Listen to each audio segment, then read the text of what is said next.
제14장. 당시에 시날왕 아므라벨과 엘라살왕 아리옥과 엘람왕 그돌라오멜과 고임왕 디달이 소돔왕 베라와 고모라왕 비르사와 아드마왕 시납과 스보임왕 세메벨과 벨라 곧 소알왕과 싸우니라. 이들이 다 시딤 골짜기 곧 지금의 염해에 모였더라.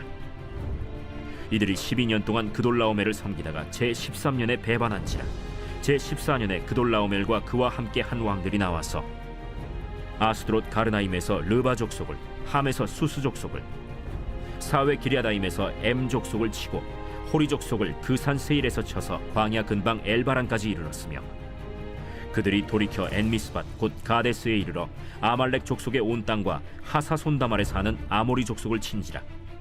소돔 왕과 고모라 왕과 아드마 왕과 스보임 왕과 벨라 곧 소알 왕이 나와서 시딤 골짜기에서 그들과 전쟁을 하기 위하여 진을 쳤더니, 엘람 왕 그돌라오멜과 고임 왕 디달과 시날 왕 아므라벨과 엘라살 왕 아리옥 네 왕이 곧 그 5 왕과 맞서니라.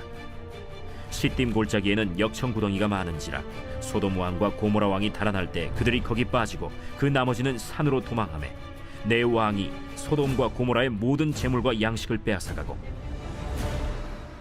소돔에 거주하는 아브람의 조카 롯도 사로잡고 그 재물까지 노략하여 갔더라. 안녕하세요. 야코스 가족 여러분, 매일 말씀입니다. 오늘은 창세기 14장을 봅니다. 우리가 어제 보았던 롯과 아브람의 이야기 13장, 바로 그 다음에 이어지는 이야기입니다. 그 다음 이어지는 이야기라고 하기에는 약간 복잡하게 느끼실 수 있는데, 그 이유는 뭐냐면은 역사 이야기가 나오기 때문입니다. 역사 얘기를 짧게 요약하면 이것입니다. 여러분, 아브람과 롯, 그리고 또 이 성경의 배경이 되는 이 가나안 지역, 팔레스타인 지역이 이 당시 아브람이 있었을 때는 북부에 있는 팔레스타인, 그리고 남부에 있는 팔레스타인, 이렇게 나뉘어져 있었는데요. 한 나라가 매우 강성했었습니다.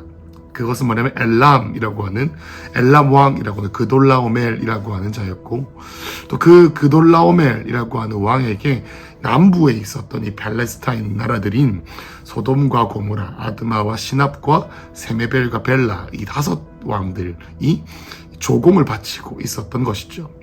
12년 동안 이 그돌라오멜이라고 하는 강력한 이 왕에게 조공을 바치고 뭐랄까요, 착취를 당하고 있었습니다.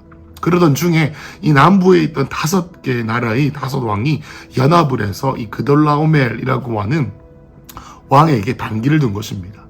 그런데 이 그돌라오멜이라고 하는 왕이 이 그와 적대적인 관계에 있었던 바벨론의 이 시날과 엘라살 왕, 그리고 고임 왕이라고 하는 디달과 함께 연합하게 된 것이죠. 그래서 북부 팔레스타인 혹은 동쪽의 팔레스타인, 이렇게 말하기도 하는데, 아무튼 여기서는 제가 북쪽이라고 표현하겠습니다. 북부 팔레스타인의 4개의 나라의 연합군과 남부 팔레스타인의 이 5개의 나라의 연합군들이 전쟁하는 장면이 나옵니다. 오늘 주된 내용입니다. 그래서 1절에 보면 시날왕, 엘라살왕, 엘람왕, 그리고 고임왕, 이 4사람이 이 사람들의 시대에 2절에 소돔, 고모라, 아드마, 스보임, 벨라, 그리고 이 5 나라의 왕들과 함께 싸웠다라는 것이 나오죠. 그래서 이 3절 옆에 제가 지도에 보여드리겠습니다만은 이 시딤 골짜기에서 이 전쟁을 하게 됩니다. 그러다가 이제 이 12년 동안에, 그 이유가 4절에 나오죠. 12년 동안에 그돌라오멜을 섬기다가 13년에 배반을 하게 된 것이죠. 못 살겠다, 내가 이제 반기를 들어야겠다라고 하는 그 당시의 역사가 이제 나오게 되는 것이죠. 그 14년에 12년, 그리고 13년, 14년. 그래서 그돌라오멜과 그와 함께하는 왕들이 어떻게 해요? 이제 이 북부에서 남부로 계속 이제 치면서 전쟁을 하면서 내려오게 되는 겁니다. 그래서 5절, 6절, 그리고 7절까지에는 이 남부에 있는 팔레스타인들을 차례차례 하나씩 격파하면서 어떻게 해요? 남부 이 나라가 5개밖에 연합을 하지 않았지만, 그 말고도 이 북부 팔레스타인에게 반기를 들고 있는 이 나라들과 족속들이 있었던 것처럼 보입니다. 그렇게 중요하지 않지만 이 나라들을 이렇게 구체적으로 쳤다, 정복했다라는 내용이 5절, 6절, 7절에 나와 있습니다. 그래서 이 세일 그리고 7절에 보면 가데스, 그리고 아말렉 족속 땅, 그리고 아모리 족속 땅. 이 전부 다 뭐냐면은 이 사해 근처에 있는 사해 남부 서부 이쪽에 있는 나라들과 땅들입니다. 그런데 여기서 이제 8절에 보면은 아까 말씀드렸던 이 북부가 이제 싸우게 됩니다. 8절에 소돔 왕, 고모라 왕, 아드마 왕, 스보임 왕, 벨라, 고스왈 막 이렇게 해서 결국 어디서요? 시딤 골짜기 위에서 쳤다 이렇게 나와 있죠. 그래서 이제 9절에 보면은 북부 왕들이고 8절이 나와 있는 왕들이 북부왕이죠. 그래서 시딤 골짜기에서 진을 쳤습니다. 이 남부에 있는 반군들이 오히려 그들에게 유리한 어떤 위치에서 전쟁을 하려고 자리를 잡고 있었던 것이죠. 그런데 9절에서 맞서게 된 겁니다. 나중에 나오게 되는 것은 10절에 보면은 왜 이 시딤 골짜기에서 진을 쳤냐면 역청구동이가 많아가지고 소돔과 고모라 왕들 이 강력한 이 군대들이 역청이 이제 땅에 있으면 어떻게 되죠? 말들과 군인들이 빠져가지고 자기가 이길 수 있을 거라고 생각을 한 것 같습니다. 전략적인 결정이죠. 그래서 이제 이 전략적인 결정에도 불구하고 어떻게 해요? 이 소돔과 고모라 왕이 달아날 때 10절에 그들이 거기 빠지고 나머지는 산으로 도망가게 된 것입니다. 그러니 그들에게 유리하다고 생각되었던 이 시딤 골짜기에서 그들이 남부 연합군들이 패배하게 된 것이죠.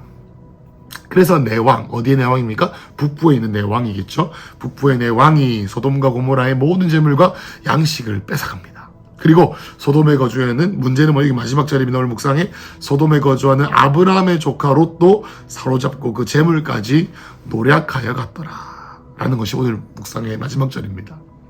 뜬금없죠, 그죠? 여러분, 우리가 어제까지 무엇을 봤습니까? 결국에는 소돔과 고모라라고 하는 풍족해 보이고 눈에 좋아 보이고 바람직해 보이고 돈도 많이 줄 것 같은, 그렇지만 부르심의 자리에 떠나 있는 죄가 가득한 땅을 선택한 롯의 이야기가 나오죠. 여러분, 그 다음에 바로 이 역사가 나오게 됩니다. 여러분, 창세기를 썼던 모세가 왜 이런 이야기를 썼을까요? 여러분, 성경에 대해서 우리가 볼 때, 계시록을 볼 때 우리가 많이 했던 말이 있습니다. 그것은 뭐냐면, 한번 따라해 볼까요? 세상 역사는 복음 역사다.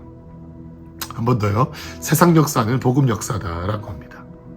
여러분, 이 말씀은 뭡니까? 세상의 모든 역사들은 무엇을 위해 존재한다? 복음이 전진하기 위해서 존재한다라는 것입니다.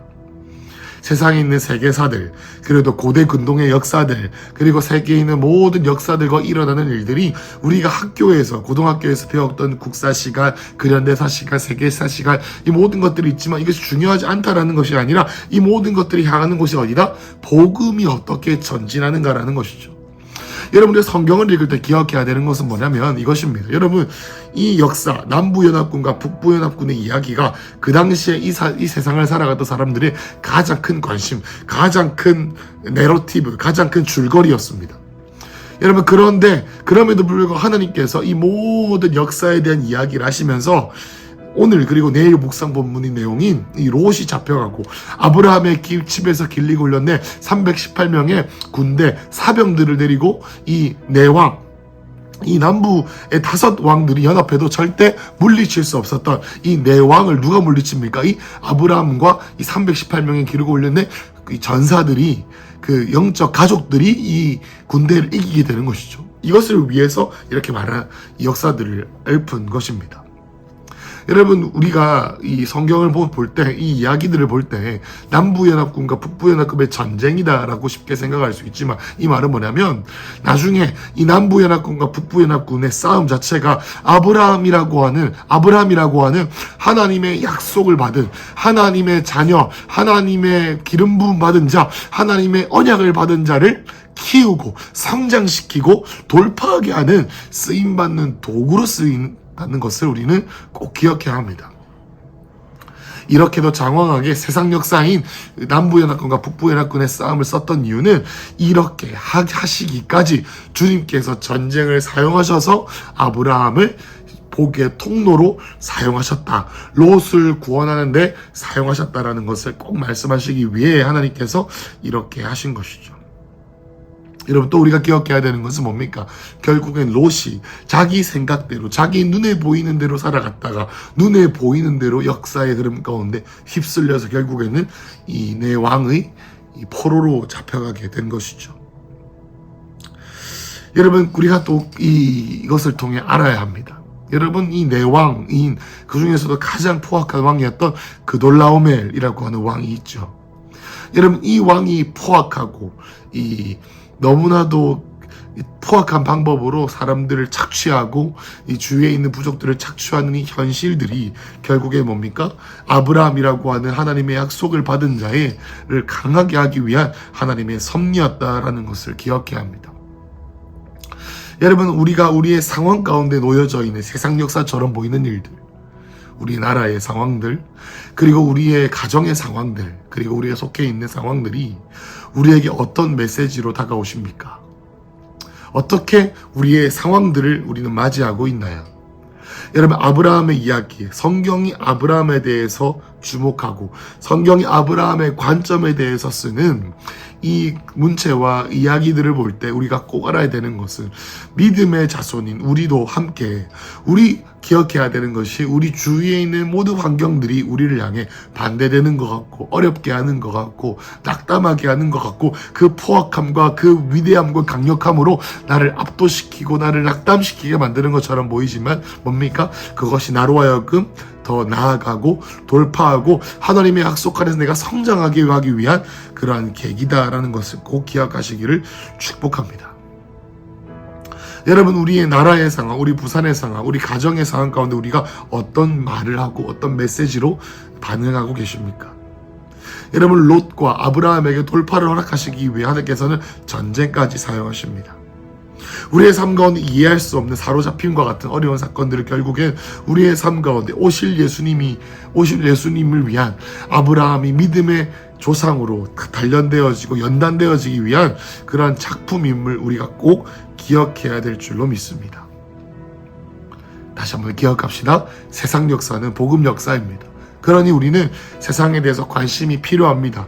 그리고 세상에 대해서 잘 알아야 됩니다. 뱀처럼 지혜로워야 합니다. 그럼에도 불구하고 그것에 우리가 사로잡히지 아니하고 두려움으로 바라보지 아니하고 그것에 대해서 우리가 뭔가 의기소침하고 희생자고 지키고 피해자인 것처럼 바라보는 것이 아니라 승리자의 마음으로 바라보아야 되는 것은 뭡니까? 전쟁이라는 것을 사용하시기까지 아브라함을 준비시키고 연단시키셨던 주님. 결국은 이 전쟁을 통하여 아브라함에 있는 기르고 길른데 318명을 어떻게 해요?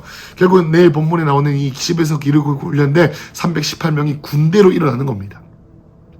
우리가 키우고 있는 영적 자녀들, 우리의 자녀들, 그리고 우리의 셀리온들, 그리고 우리의 사업체들이 이 위기의 상황 가운데 승리하고 돌파하는 거룩한 하나님의 그릇으로 여러분들이 쓰임받길 축복합니다. 중요한 거 뭡니까? 우리의 관점입니다. 우리가 우리의 삶을 바라보는 관점, 우리가 우리의 사업과 우리의 상황을 바라보는 관점, 우리의 손에 있는 보리떡 5개와 물고기 2마리와 같은 것들을 어떻게 바라보느냐에 대한 관점입니다.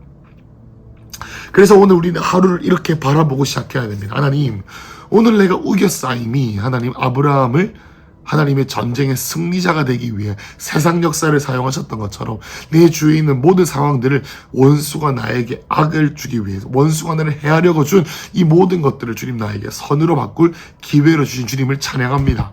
당신의 이름을 찬양합니다. 전쟁에 능하신 주님을 찬양합니다. 여호와 하나님, 당신 나에게 승리를 주는 분이십니다. 주님 나의 힘이십니다. 주님 나의 방패이십니다. 하나님 나를 싸우게 하실 시편 18편에 나와 있는 다윗의 고백처럼 주님 내가 주를 의뢰함으로 적군을 향해 뛰어드나이다. 주님 내가 주를 의뢰함으로 담을 뛰어넘나이다.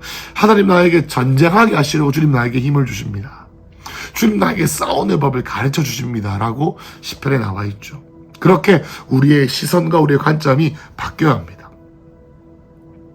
그래서 여러분 오늘 이 시간 롯처럼 눈에 보이는 상황 따라가다가 훅 가는 그런 인생이 아니라 우리에게 주신 하나님의 부르심의 자리에서 세상 역사가 일어나는 것, 우리의 주위의 상황들이 돌아가는 것을 보면서 일희일비 하지 아니하고 하나님의 부르심과 주님이 하시는 일, 주님 지금 어디에 계십니까? 하나님 무엇을 하고 계십니까? 그것에 내 눈을 맞추고 그것에 내가 순종하기 원하니 하나님 나에게 오늘 기름 부어달라고 기도하면 좋겠습니다. 여러분 창세기 좀 말씀이 너무 좋죠. 그래서 여러분 오늘도 아브라함과 같이 저 여러분이 아브라함처럼 믿음의 종사로 성장하고 쓰임받는 하루 되시길 축복합니다. 기도합시다. 사랑하는 주님, 하나님 세상 역사를 사용해서 아브라함의 기회를 주시고 돌파의 기회를 주시고 롯에게 구원의 기회를 주셨던 것처럼 우겨싸임을 당한 것 같고 어려움을 당한 것 같은 지금 이 상황 가운데에서도 하나님, 내가 소망을 잃지 않고 주님의 이름을 찬양하는 것은 하나님 당신은 오늘 나를 구원하시고 나를 돌파하시는 하나님이신 줄로 믿습니다. 하나님, 오늘 나의 눈을 열어주셔서 하나님의 놀라운 일을 바라보게 하여 주시옵소서. 예수님 이름으로 기도했습니다. 아멘.